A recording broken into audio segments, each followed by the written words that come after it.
Today I'm going to show you how to make milk kefir. So these are milk kefir grains, which you can get from someone who is already fermenting milk kefir, or say from a Facebook group called Sharing Starter Cultures Ireland.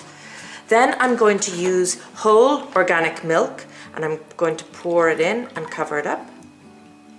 This is really simple but great for your gut.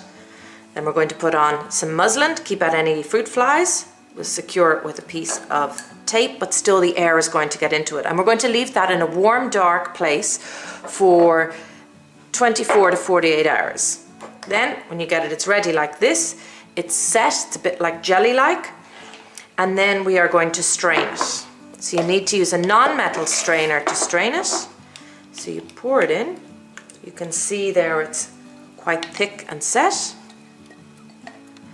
Then as you work through the sieve like this, you're trying to work it through so that all the milk kefir goes through, but you get all the grains, as they're called, left behind. So I'm not trying to push them all through, I'm just trying to ease it and facilitate it through.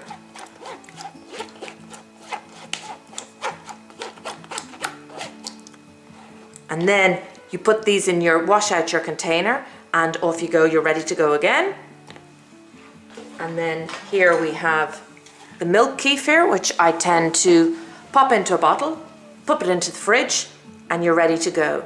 It's delicious, served over a muesli, over fruit, in a smoothie, or just drink it on its own. Thanks for watching today's video on milk kefir. Don't forget to subscribe below and leave your comments. Check out the other videos on kefir ice pops and dal. Thanks for watching, we'll see you soon.